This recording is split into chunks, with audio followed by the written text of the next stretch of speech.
Greetings and bienvenue, Midnight Crew. Thank you for returning to this broadcast, and welcome to new viewers joining us for the first time. If you like a video, then feel free to subscribe. Hello, I've shared this story many places in the past since it happened to me. I'm sharing it here since I don't want to try places like Google Plus communities again. So let's just start it off. By the way, it's basically a deja vu or Mandela effect story, I suppose, but it really happened and those around me confirmed it for the most part. And I'm just left perplexed even years later. This happened in 2012. Many details may seem irrelevant or boring, but I think it's all necessary. Around February or March, I called my friend after school asking to hang out at his place. He said sure. Come on over. When I get there, he says hey. I forgot to mention, but I may be moving stuff out of my aunt's house tonight. I volunteered to help and he said that would be great. We ended up hanging out until his mom came and gave the details but said it'd be best to come tomorrow around the same time. So I did. Came back. A guy named David showed up who I hadn't met before and we got introduced. He was a nice guy. The whole group was nerdy and into stuff like League of Legends. Anyway, we went to the house as a group after his mom showed up. And I got a quick tour of the place for some reason or another. There was a living room on the left, a small kitchen on the right. Behind the living room is a hallway with 3 rooms. And behind the kitchen was a narrow staircase down into the basement. Further back behind the kitchen was a spiral staircase up to the attic room which had red crayon scribbled on the walls. And 2 randomly misplaced baby cribs. In the basement, the left side was blocked off due to it being difficult to traverse with pipes hanging down. The storage room was in the back. That's where we were moving stuff out from. There wasn't that much. Enough for us to haul for an hour or so. During this time, David shows me photos of ghosts he claims he just took in the basement. It was odd how blatant they were. So I was skeptical. I had heard of fake ghost apps. When we finished moving things out, his mom said as payment, we can take one thing from all the stuff we moved. I found a glass-domed golden clock that looked like it belonged in the 40s. Or a Batman cartoon. So I chose that. We went back and I drove home with it. 2 weeks later I had dreams about it belonging to him. I thought about it a lot. I shouldn't have it. I remember the times I was doing other things and randomly thinking of that night. I called him up again to hang out and brought the clock as a surprise. I get there and hand it to him saying I think it should be with you since it belonged to your aunt. He said sure. Looked for a place on his desk, and as soon as he placed it he smiled and said wow, that looks really nice. He thanked me, we chilled, and I went home eventually. Many months pass. I remember during those months occasionally thinking about that night. I don't know why. Around November, I call him up to hang out after school. I'd been going to college that whole year. He says sure. Come on over. I get there, and he says, Sorry, I should have told you, but my aunt recently died and we need to move stuff out of her house tonight. So we may not get to hang out long. I was confused and shocked. I said, is this a different aunt? He and everyone looked at me peculiarly. Over time, to make this shorter, we figured that I was mistaken because he only had one aunt. He said before how his aunt died, which is why we were moving stuff out. Anyway, I shake it off thinking maybe I'm mistaken. I offer to help again and he accepts happily. As before, his mom comes late and says we should do it tomorrow. I go home and think deeply about all of this. The next day, David shows up again. I say, oh, hey, long time no see. He looks at me oddly and says, yeah, haha. Nice to meet you. I joke about how I already met him before. And tell everyone how this already happened in my memory. They think I'm fucking around. We leave and get in the car. And this time there was a weird old lady looking like a homeless witch in the way, standing near where the car would pull out onto the street. So we wait for her to move. She stares at us and me specifically. It seemed, after a minute, as the others assume it's a weird random homeless person. She moves ever so slightly out of the way, and my friend barely misses her backing out of the driveway. We get to the house, and as I see it, I feel a huge feeling welling up inside me. I knew this was the same place. They said it was my first time here. I got out and said, wait. The only way you guys will ever believe me is if I describe the inside before I go in, right? So give me a second. They say, all right, hurry up. You go in and there's a living room on the left. On the right is a small kitchen. Behind the living room is a hallway with 3 smaller rooms. Behind the kitchen is a narrow staircase to the basement with the storage room. Further back is the spiral staircase leading to the attic with red crayon scribbled on the wall. And 2 randomly placed cribs. Let's go. They shrug and we go in. I dramatically point out all the things being the same. I was very excited. I urged others to follow me upstairs. The most specific detail was the spiral staircase and the red crayon on the attic walls with 2 randomly placed cribs. His mom followed me up. It was all as I said. Yet I hadn't been there before, or so they claim. My friend of this family for some reason didn't believe me. And never would. I also shrugged it off in order to try being mature and not bother everyone constantly with such an intense paranormal happening. We moved on to do our job. This time there was at least 3 times more items in the storage room. It took us many hours. Partway through, as before, David came again saying he caught ghosts with his camera. He showed me the same photos. This time, I knew immediately it was absolutely fake, since he also admitted it later the first night. So this time I said, "That's cool. But this also happened before and I know you used an app to fake ghost photos." He laughed and denied it. Later that night he would admit it. None to my surprise. It takes forever to move the stuff this time. I just kept waiting to find that golden glass domed clock. Almost done. Only 2 more boxes. I wonder if maybe that part wouldn't be true as well. I move the second to last box. As a friend grabs the last, I wait upstairs. He brings his box and another brings the clock. It was behind the last box. I look at it this time, and strangely, it was made of plastic. The dome was plastic, too. It ran on AA batteries. That is odd, but it's the clock. Again, his mom says we can take something home. I pick it up, but clearly know if the first experience meant anything. I should just force my friend to take it home with him the first night and get it over with. So I did. He set it up in the same place on his desk, and thanks me with a big smile on my face saying it looks really nice. And I've been thinking about this experience ever since when reflecting on the past. Many who read my story said that I must either be lying, or something extraordinary happened. Some said I have some powers hidden. I think I just had a very odd experience like many others. I have had other psychic experiences. When I was much younger, though.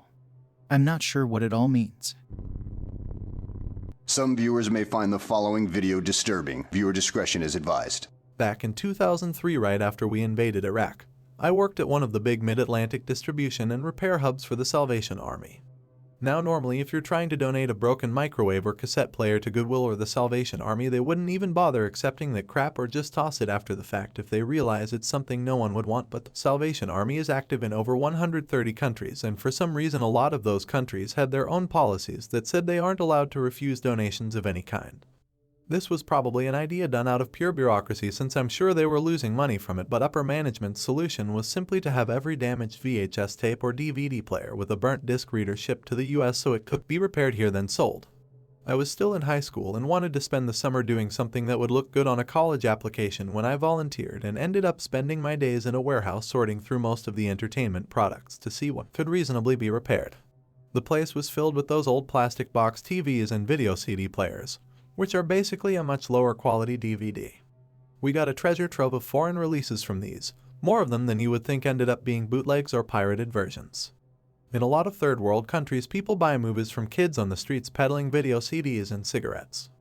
These could range from being VHS ports of the actual movies or versions of them that someone had gotten by sneaking a camera into the theater, or animated clone movies on the level of those Dingo Picture cartoons, if not of worse quality. Occasionally, after pulling out a VHS tape that got stuck in the player or using some scratch-out fluid and microfiber cloth on the DVDs, we'd find something really weird. About a month into starting the job, I was going through a copy of Shrek to make sure it played all the way through, and suddenly it cut to footage of someone being beheaded. It lasted for 45 seconds and then just went back to the movie like nothing was wrong. It came out of nowhere and with no warning either. I could have went the rest of my life without seeing that. The sounds were every bit as atrocious, and when I showed it to my boss, he just laughed it off and said something like how they get tapes like that from time to time. Like it wasn't even a big deal.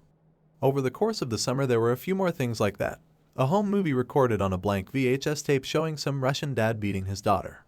A short film with some unknown Asian-sounding narration that I can only hope was an art project depicting a still image of a face that looked kinda like a more albino version of Michael Jackson without eyelids, slowly having his eyes bleed as his face falls apart.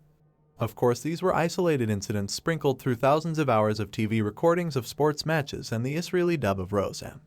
I did see a lot of cool stuff too. This was before G4, so the first time I saw video game footage that wasn't someone putting a camera up to the screen was when I watched a full playthrough of Pokémon Red on a DVD that looked as crisp as any emulator playthrough you'd find on YouTube. Though I do remember how a few times we got these pocket CDs. They were a special format that could only be read on special TV used for retail purposes. Think of the TVs you see in stores that advertise the products. Some company, I can't recall their name, thought it was a good idea to make special TVs and discs specifically for that purpose and sell them to box stores.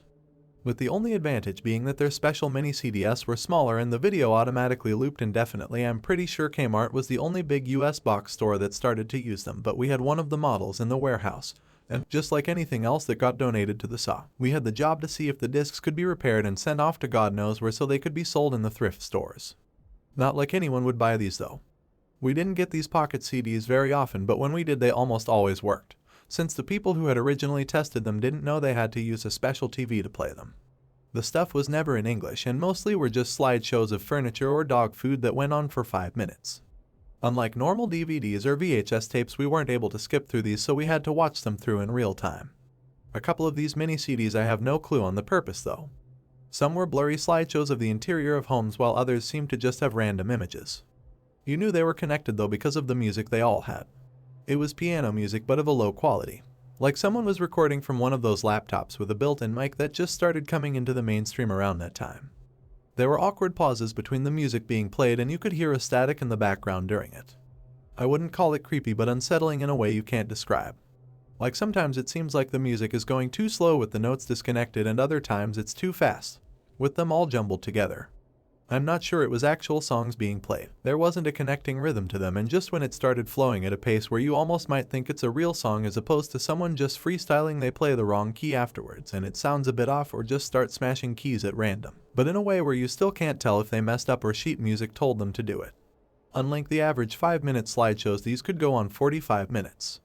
Unlike the other videos that held on a shot of a product for 30 seconds or more, these ones would change to a new picture every 5 seconds, and a few of the CDs even at some point sped up at the end when they were getting close to going over the time limit, so the images were being displayed at a rate of 1 frame per image.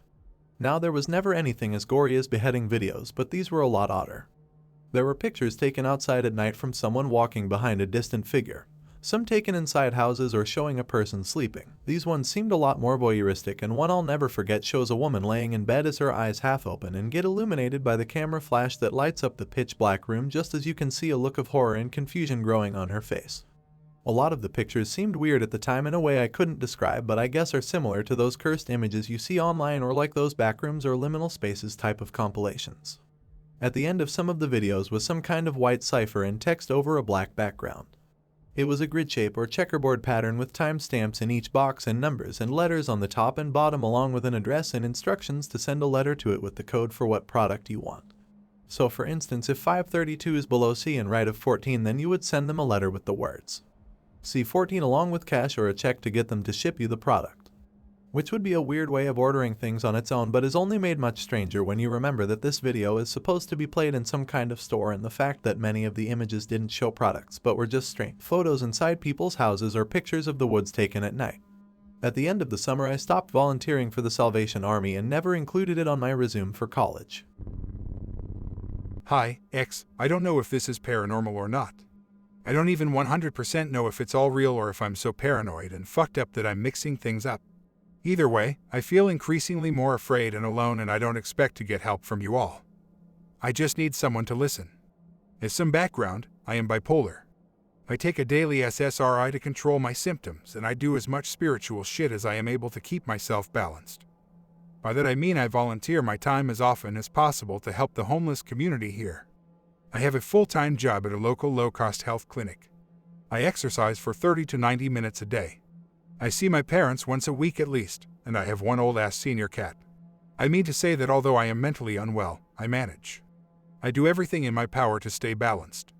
So for the most part, you usually can't tell that I am bipolar at all. This story starts about 3 weeks ago. My girlfriend broke up with me and I was coping as best as I could.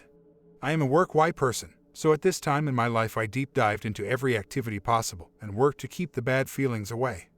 I had a regular day at work, and when I got out, I went straight to the soup kitchen to fulfill a shift I had volunteered for. I have a regular, Kevin, and he came in as usual on this day. But he seemed frantic, which was not usual. Kevin was a drunk, and maybe a little slow. So seeing him wound up was rare. He told me he met a woman in a wheelchair who seemed like she needed some help. He introduced us, and yeah, she needed help. She was emaciated, scattered all over the place mentally, and wheelchair-bound. Her name was Faye. And she was, in addition to all these things, very charismatic. Since I worked at a low-health clinic, I arranged for her to be picked up and brought to the clinic the next morning for an exam. To be honest, she seemed schizophrenic to me. She was very charming and witty, but in the middle of speaking with her, her eyes would seem to glaze over. And it was almost like she was distracted by someone else talking to her, even when there was nobody else talking. So I wanted to get her help, not just physically, but mentally. The next morning, I was doing my rounds as usual at the clinic. I am a nurse, so while I knew that Faye was scheduled to be seen, I would likely not even see her the whole time she was there, and I didn't think anything of it. It was until I heard someone screaming my name. In fact, I could hear a whole commotion coming from the hall. I ran out, and I was surprised to see Faye wheeling furiously down the hall. Security was right behind her, and there was another nurse giving chase, too. The other nurse grabbed Faye's wheelchair handles. Faye began to scream my name, bloody murder now. To my surprise, she stood up and began to dash down the hallway directly at me. The other nurse grabbed Faye's shoulder, and she fell to the ground shrieking. Stop, you're hurting me. Anon, save me. I didn't know what to think. Eventually they got her up and into her chair, and they asked her to leave. Her behavior got her disqualified from not only her courtesy wellness and psychiatric visit, but also our shuttle service. I didn't know how she would get home, and even though I felt bad, I mostly felt freaked out. So I decided to finish my shift and not worry about it. When I left the building, to my surprise, there was Faye sitting right by my driver's side door. Anon, I knew you would save me. I was kind of mad now. I would have gone back into the building, but it was already locked up. But I didn't want to be too courteous and have her think that the way she acted was okay. So I told her to get away from my car. She asked me for a ride to her camp. I said no, I could call her a cab. She whined a bit, but I reminded her that the shuttle would have taken her home, had she not caused a scene. I called the cab for her and prepaid over the phone. She moved away from my car. I told her good night and went straight home, which was only about 3 blocks away. A few minutes later, I got a call. It was the cab driver. Faye was not there when he went to pick her up. He asked if he should wait, so I told him not to worry about it. I was out $15, but you can't help someone who won't let you help them. The next morning, when I went to go outside for my usual morning jog, I was shocked to see all my planters outside were smashed. And the plants seemed to have been stomped. I have a mulched yard. I could see what seemed like drag marks through the dirt and mulch, as well as clear footprints that tracked dirt onto the concrete path. I turned back around and went into the house to call the police. They came out and took a report, but there was only so much they could do. I had my suspicions that it was Faye, but there were no witnesses. I didn't care. Really, I wanted a record more than anything else. I went to work as usual. Everything was fine at work that day, and I had a shift scheduled at the soup kitchen that night.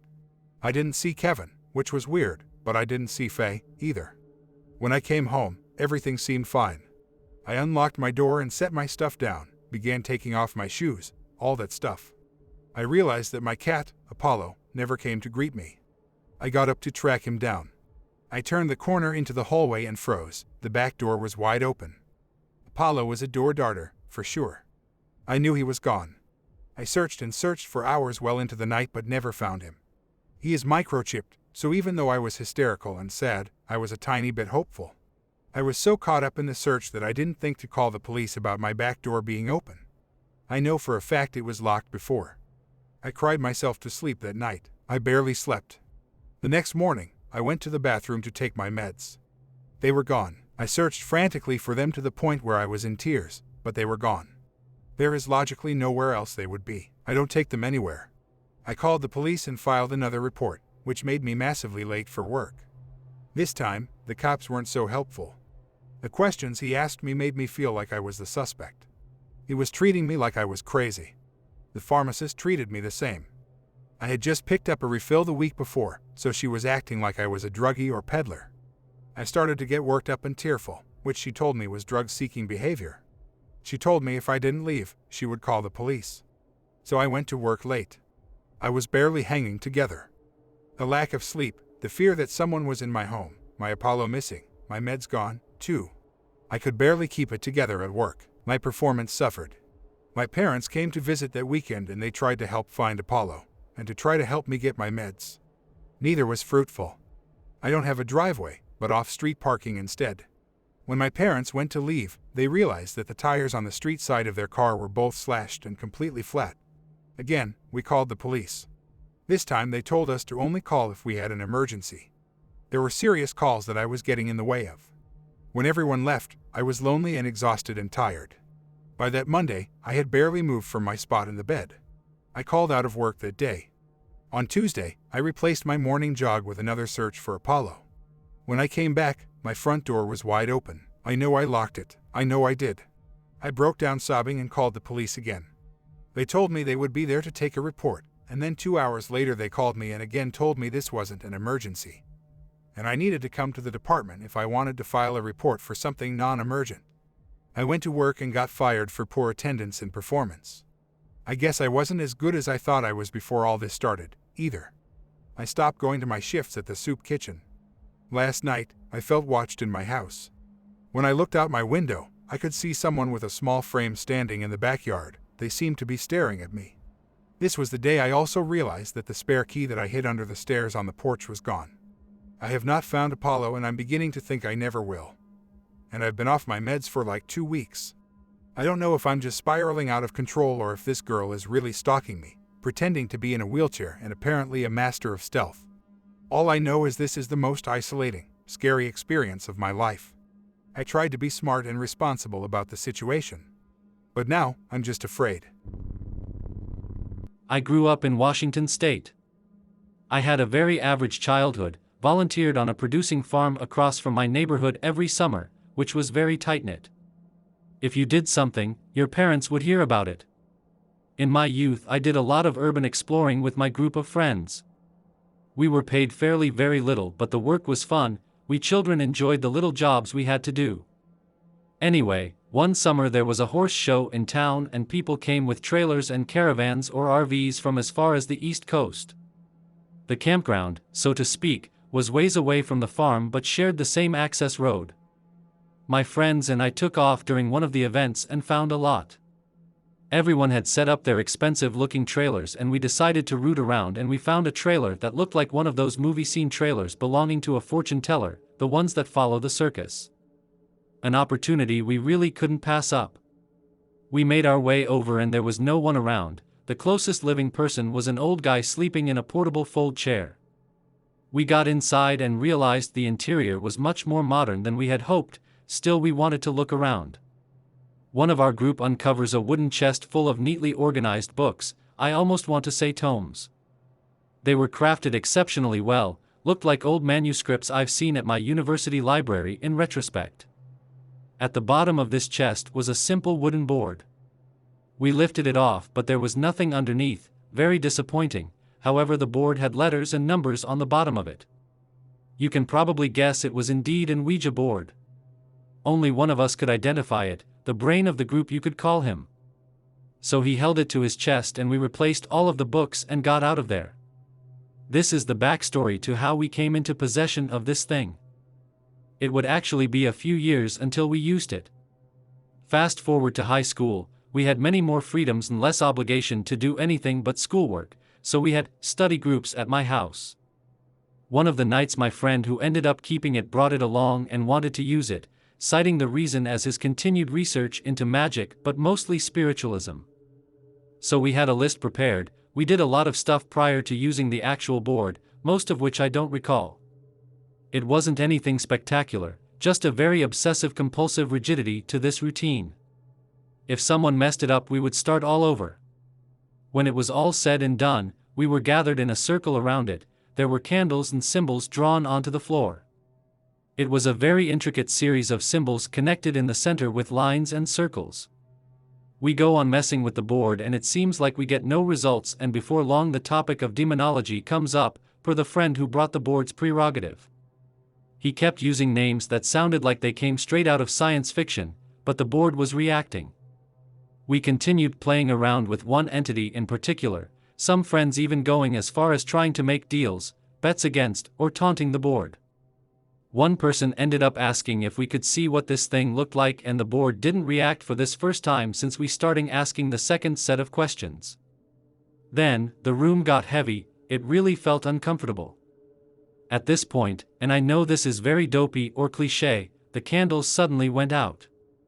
The windows in the attic where we had been doing this were open, it could have been a breeze, but it was very strange to experience. The guy who brought the board quickly flicked on his lighter and drug his heel through some of the lines, as a precaution, he said. We laughed it off, turned on the real lights, and that was the end. The heavy feeling was still in the room, almost like a tightness. I very, very, very distinctly felt strangely aware at that moment, like I could see the whole room. He packed the board because some of the girls had gotten really uncomfortable and became vocal about it. So we continued having a good time and the night drug on and people started going home. I began to tidy up the place on my own and couldn't help feeling that something was looking at me or following me. I was very paranoid and kept this sensation to myself. I finished cleaning, turned off the light and ran down the stairs. Needless to say, I stopped going up there alone at night. I came to find out that I wasn't the only one who experienced the feeling of being followed or watched, wherever I went. This same summer, the heart of my family, my maternal grandmother, became seriously ill. My mother moved back to Germany to care for her, and we sold the house we lived in preparation for my moving into college the next year, and so my father could follow her. Essentially, I was couch surfing for the entire senior year of my high school. The feeling of being followed didn't stop, it became an obsession for me. My other friends didn't want to admit it when it was brought up, but I know they continued having the same feeling. I spent my free time searching for answers and came across a lot of material bluntly stating we are collectively attached to a demon or spirit or something. Directly because of this event we shared, some of my friends picked up Christianity and Catholicism to cope with these feelings. I too thought of turning to a god for help, because the reality is it became unbearable. I may be exaggerating, but it felt like animals strayed away from me, specifically house pets I had no prior issue to. I continued my research and really looked for a way out, some kind of solution. In the last few weeks before I was getting ready to haul ass to school, one state down, California, I got a phone call from my grandmother's brother, the crazy guy in the family. He blamed me for her illness and claimed she had dreams of my actions regarding the Ouija board. He said she didn't want to say anything to my mother, but she desperately wanted me to visit her. So, under the ruse of simply wanting to visit my sick grandmother, I took a plane in the summer of 2006, very expensive because of the World Cup. She greeted me warmly but looked very concerned. My mother attributed this to her illness, but I got the feeling she was worried because of what we did. I sat down and we talked for a long time in private about what went on that night. My granduncle was there too. He didn't say much, just looked quite angrily at me. That side of my family have a history of paganism, my mom herself deeply interested in Wicca and that sort of thing. She asked if we could go out alone for a walk. Despite the doctor's concern, we did. Clutching my arm, we made our way around the town, towards the town cemetery where our family plot was. We walked up to the area housing the mausoleums and stood at the family plot. Since she was holding so tightly to me, I couldn't sit or kneel, I had to stand right next to her. After a while she asked me to gather water so we could tend to the plants at the grave. I went to the well and returned with a water can and found her crying. I ran over to make sure she wasn't hurt, but she just looked at me, quite pained, and smiled. We spent a few more minutes fixing up the grave and went back to the place she was receiving care, not quite a hospital and definitely not a hospice. I don't mean to make this whole thing too personal, but it was a very sad time. We spent time together, but she seemed seriously drained. I hadn't noticed at the time because I was too focused on being with her, but I had been freed of the sensation that I was being followed and watched. I returned to the US to get ready for my move to school, however a few nights after I got back I got a phone call from overseas. It was my grandmother, I could tell from her voice. It was very short, it was just the sound of her crying, then she hung up.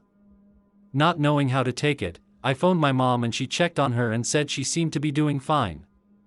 Not long after this event, my grandmother died. I cannot help but think I had something to do with it. It really pains me to say, but that is not the point of this message. I had a very clear time going to university, no issues.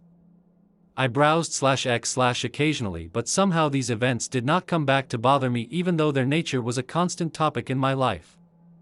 I stayed away from things related to the occult and really focused on my studies. I began graduate school in 2011 while working on campus at the library. Oftentimes I got spooked when I was alone in processing, which was downstairs or late at night before closing, but I never had that feeling again. I had retained a friendly relationship with my childhood cohorts, but I could not seem to keep tabs on the guy who kept the board. In 2012, I had a series of events involving a profile headlining his name attempting to add me. I saw this in my email feed, but when I went to Facebook I had the notification, but it was always invalid, as the profile did not exist. I got into contact with his family around this time, who informed me he had taken his own life with prescription medication and that they've been trying to contact me for several weeks. They informed me that they would be having his funeral in Canada, where they hailed from, and said if I could not make the trip, they would understand. Despite my loss of contact with this person, they seemed to be under the impression that we remained close friends. I made the trip 2 days in advance and spent the time talking to them. They questioned me intensively about his habits, some of the odd possessions they discovered in his apartment, and what his lifestyle had been like in the end. I confessed that we had lost contact, which perplexed them and pushed them to tell me he spoke of me constantly and was always mentioning his trips to visit me. Concerning to say the least, I was given a great amount of disclosure regarding who he became since we lost contact. The day of the funeral, I was surprised to see the amount of people who had made the trip for the funeral.